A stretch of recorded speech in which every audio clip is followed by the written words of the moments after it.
Yo everyone, what's going on? Couriway here. Sometimes after a new world record, I've done reruns on the seed in the past, trying to beat it as fast as I possibly could. This has never been an issue.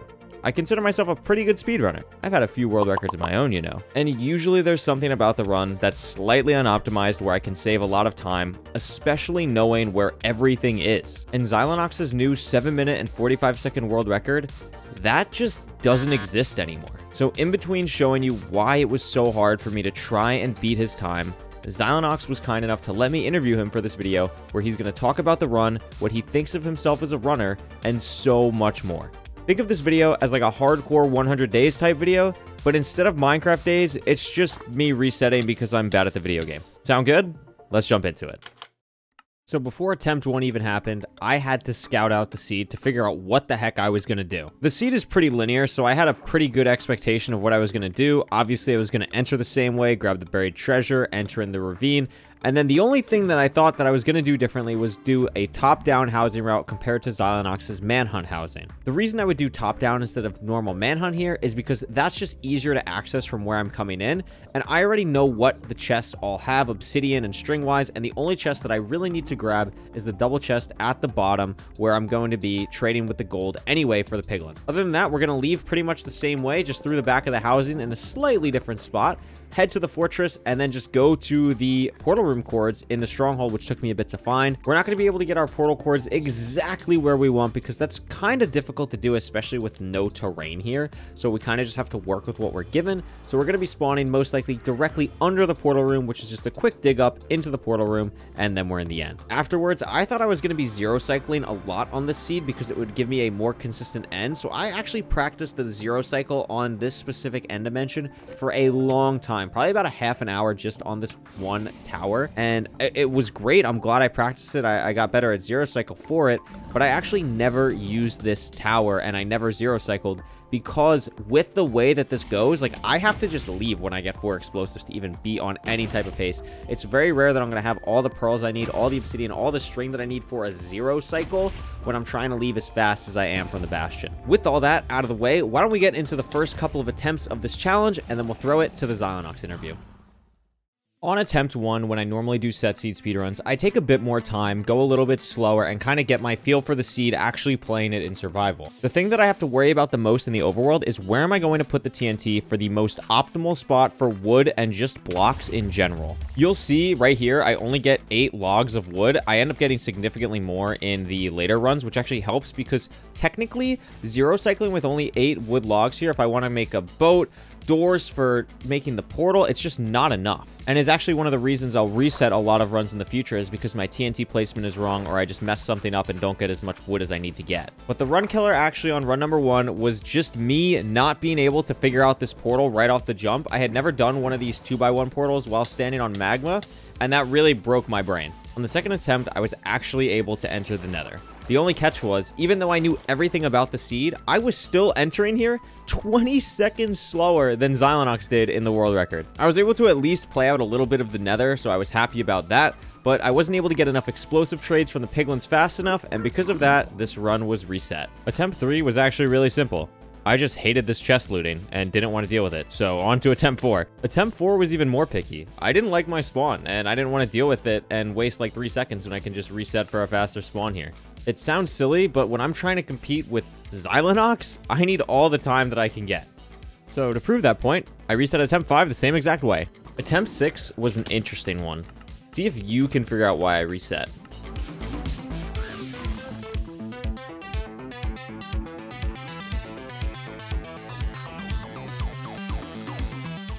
If you guess that the piglin's anger for me got overwritten by a skeleton shooting one of them and then them all killing the skeleton to not be mad anymore, yeah, that's the reason I reset. In attempt 7, I got visited by the sharpest shooter in all of Minecraft. Sniper, 10 o'clock! Sniper, 10 o'clock!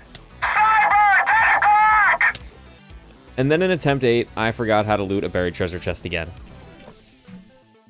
But attempt 9, Attempt 9 was different. Even though I was entering the nether slower than I'd like and still significantly slower than Xylinox on a seed that I know everything about, I was able to get to the bastion, do some trading, and actually be able to leave the bastion for the first time. I entered the fortress about 20 seconds slower than Xylinox, but thanks to some really great blaze rates and the fact that, you know, I don't have to figure out where the stronghold is, I was able to get to the stronghold coordinates and build my portal to be in the overworld in under 5 minutes and 30 seconds. I was pretty happy with this time, but I had no pearls to spare, just like Xylinox in his world record run, and I had to deal with the consequences of just building up with whatever blocks I had. And in the process, I made a little bit of a silly mistake.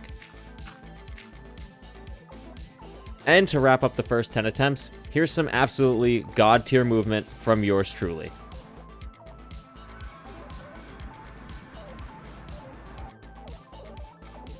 We're only 10 attempts through, but there's still 67 resets until my final run where I finally beat this seed faster than Xylinox. At this point though, I think you get the gist of what's happening. Xylinox played this seed unbelievably well and left little to no room for improvement at all. So while you sit through an absolute montage of my attempts trying to beat him, let's bring him in and talk about his MCSR journey and his new world record.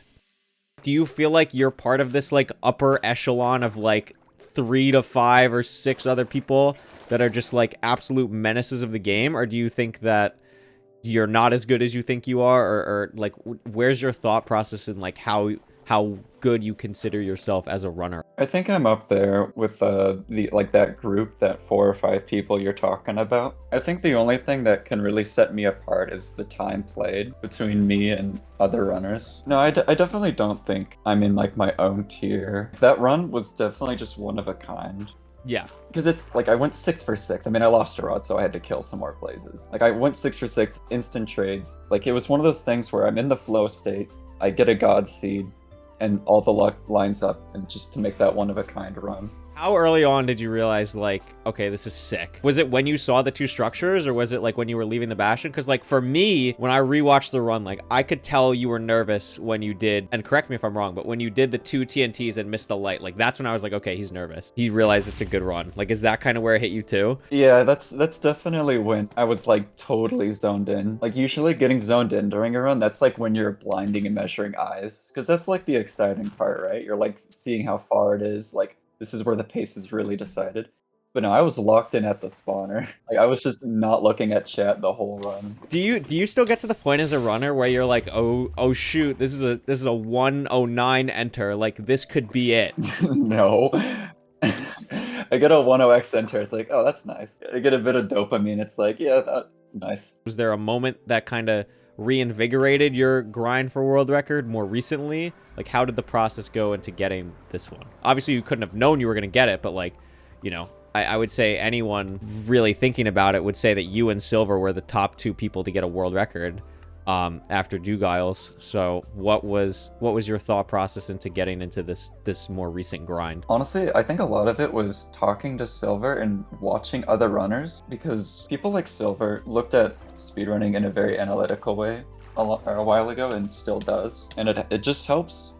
It really helped to know like which runs were just filler and bloat, and how to cut those out as much as possible so you can get right to like the meat of runs. It took several months of having that mindset of just cutting out all the filler runs that just wouldn't be low 8, sub 8 pace to actually start cranking the pace that I wanted to and be a step ahead. So I think for the longest time, I kind of just stayed a step behind and would just grind. Like I would grind a ton, but I was just always a step behind. Is there an example you could maybe give when you say Silver's thinks of the game in an analytical way? He was the earliest. I mean, I'm sure there were other sources, but Silver was one of the earliest sources of information where he looked at like individual splits of each run and could kind of judge what you need for certain types of pace and like how to be flexible with those splits. Okay, so talking more about this run, what about this run was like your favorite moment? Like, what do you think you did the absolute best that no one else would do at this time? I kind of want to say just the stronghold, just the end game. Throughout that whole end game, I feel like when watching it back, I showed no signs of nerves or like safeness. I just went full aggression. I feel like that's what a lot of people miss out on. No, you're right. That's a really good answer, because I think most people would expect you to say like leaving out the back of the bastion, right? But like I kind of like when you like I wasn't watching live at that point, but when I watched it back the first time, I knew what you were doing. Like it made sense to me. That was actually a really good point. To me, I've seen so many like soul sands with awful terrain that kind of just like was natural to me. Like in my head, I always glance at that little back doorway and I saw it was soul sand, so it's like I knew it was terrain, but that just I was really surprised to see most people's reaction to that. Most people were like kind of mind blown. I think something else that confused a lot of people is most people expected me to do top down in that housing, but the reason I wouldn't do top down is because the bottom half of the housing was buried. So the idea was to leave out the top to get obby and not have the route end where I'm at the bottom and climb back up again. Is there any mistake that maybe an average person wouldn't pick up on, but is like more obvious to you, or that you're slightly upset at looking back at the run? After I blew up the second TNT, the blaze that was hovering over lava, I should have just built up a block, because I knew the blaze was going to follow me up, but I kind of thought it was like, I don't know, it was kind of a pointless risk to take. I thought it was high enough where I could just kill it and take the rod, but it wasn't. The only other thing I can think of is when I was pearling the cords, I honestly wasn't counting my pearls. So that could have been really bad. I was like, oh, I only have 11. Thank God. I think most people from your audience obviously know that you used to play Geometry Dash. Do you think any of the skills from that translated to Minecraft in any way? Mechanically, I think it didn't help me at all. Very good mental training. That's what it was. I've committed literal months to beating certain levels and like creating certain levels. It just built my like a foundation for like patience and dedication. Comparing Geometry Dash to Minecraft now, it feels so small, the time I dedicated to certain things, because this commitment to speedrunning was 2.5 years. Do you have any advice for people who are trying to just get better? Like, what practice do you think helped you the most? I don't even know what it was exactly. I just tried my best with speedrunning, because speedrunning is a passion that I developed for Minecraft outside of survival, because survival doesn't take any mechanic. But I got a new passion for speedrunning, and I just really wanted to speedrun. Even when I was bad, I just really enjoyed it and kept trying, and I don't think I ever really hit a practice map for like over a year until they started coming out, really. And my mechanics just developed from that alone. Just like recognizing mistakes basically and trying to improve them? Yeah, because speedrunning on its own is just really good, like for overall mechanics. Anything else that you think really impacted your speedrunning journey, or what this moment means to you, what's next, anything like that that you want to share? I think once I fully committed to world record attempts, and finally after achieving it, I can much better understand how important it is to like actually try and learn instead of just grind. Because there was a lot of time wasted when grinding where it wasn't improving at all. It was just like grinding, like spinning a slot machine and not improving or finding some way to increase my chances greatly. I think that's gonna apply to many other aspects of Minecraft that I'll get into in the future, because I've always wanted to step out of speedrunning and try and get better in other aspects. Really? Like building, redstone, PvP? Building, pretty much. That's just my old survival self calling back to me, though. Yo everyone, what's going on? Late night editing, Couriway here. I hope you really enjoyed this video and everything about it so far. This is the last part, which is me finally getting the run that's faster than Xylonox's world record. I don't know what went wrong with the counter that I had, though, by the way. I said like 67 more resets, and then there was only like 61 or something, so I'm sorry I clickbaited you. I don't know what happened. I think what happened is I ended up missing some. Like, there's actually... I know there's at least like 1 or 2 that I'm not including, so I think that just is kind of what happened. Like, I just kind of missed some along the way. But anyway, this is the final run that actually worked out. So you can see here, my game plan always was to place the TNT in a certain area that would get me 12 logs. And that way, if I did need to zero cycle, or I had the string and glowstone to zero cycle, I had enough wood to zero cycle, which would be really nice. And it would give me some building blocks. I have some dirt. I have everything at this point like nailed down. This is like attempt 80, 75, something around there. So everything is just kind of nailed out. I know what to do. I know what I have to do. And it's just really dealing with the RNG and going through it and doing what I need to do. That's really what it takes at this point. So anyway, I could talk about this run, but I mean, you've seen it in Xylonox's perspective. You've seen it through my failed attempts, so you kind of know what to expect. So I wanted to take some of this time as well. Oh, I had this cobblestone here. I hated this. This is like the 3rd time I ever had this. But I figured out how to deal with it, which was nice. And then I make my flint and steel. I'm entering the nether 15 seconds slower than the person who's never played the seed before. So just amazing gameplay for me. But I really wanted this video to highlight... I really wanted this video to just highlight my ability, or not my ability, excuse me, Xylinox's ability to just be an absolutely incredible player. And this is not just for Xylinox, this is for the other, as we mentioned, like top 4 or 5 people in the community. You know, I don't have to name them all, you know, Silver, Illumina, Rainx, Crooks, Dugal, those type of people. Maybe there's more, but the people who are just absolutely next level. Feinberg, I think I said Crooks instead of Feinberg, my bad, Fine. But I think it just goes to show there's such a gap on that top, like, however many you want to say, that it's just really inspiring. And as someone who really cares about the MCSR community and cares about, I guess, sports kind of history in general, it's really cool to see these people be so dominant and really just appreciate the dominance that they have in this game, and I love watching that. And I tell Xylinox all the time, you know, there's a lot of things we had to cut out of the interview just because we went on talking for like 45 minutes about a bunch of random stuff. By the way, I mean, I don't think I need to talk about this run. I'm just routing the Bastion, hopefully getting some things, and I'm pretty sure I'm gonna enter slower than Xylinox here. But I had this funky exit out, which I really liked. I liked where I found to leave the Bastion.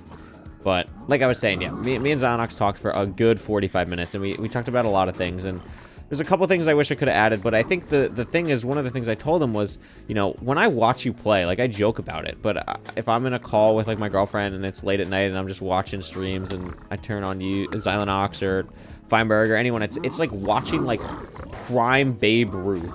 Like, that's the closest thing I'll ever get, because the way that MCSR works, and I guess the way that I think a lot of maybe even speed games in general work, is you have this, like, top level people who would just be absolute professionals if this was, like, really a thing you could be professional at.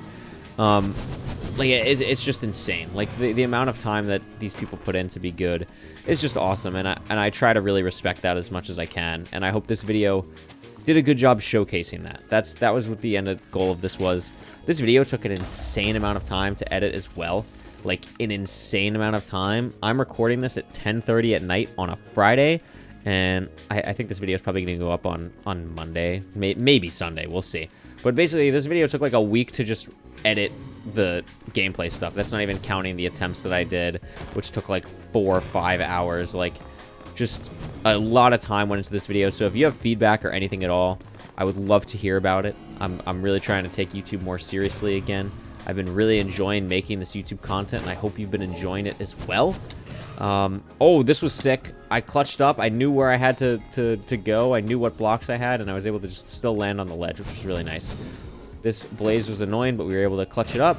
And I have 5 rods, so I only need 1 more, and I'm thinking, please just give me this spawn. Please just give me this spawn cycle. Let me be done. Let me get a perch and be done, because I had entered the end pretty fast and just hadn't gotten purchased, so I was just trying to get anything, like, if I could enter the nether, or enter the end, excuse me, like sub 6, that's like all I cared about. So I got my thing.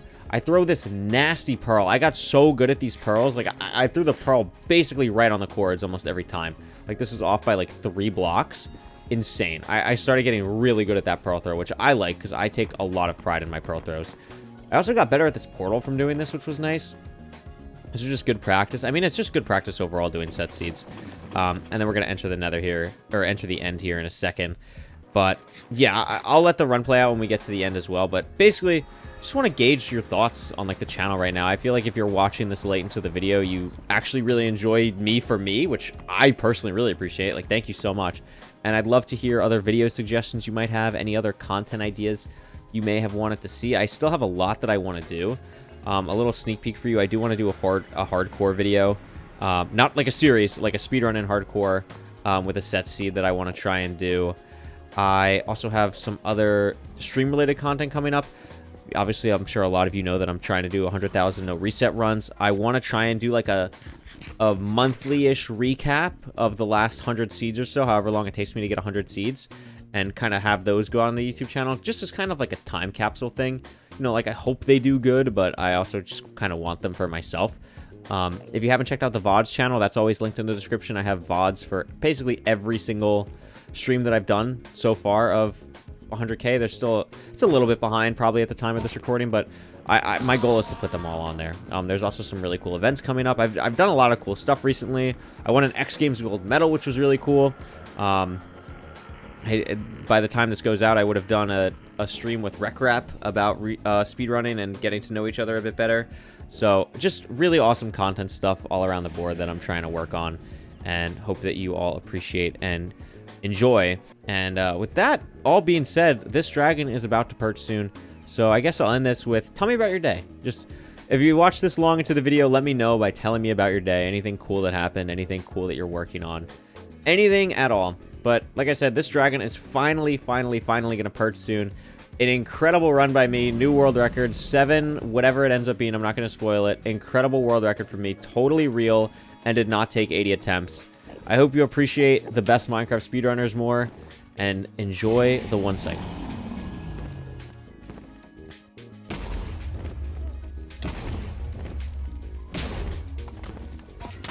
I did it. Wow. I beat Zalanox's world record time when I knew the seed and played it like 80 times by 14 seconds.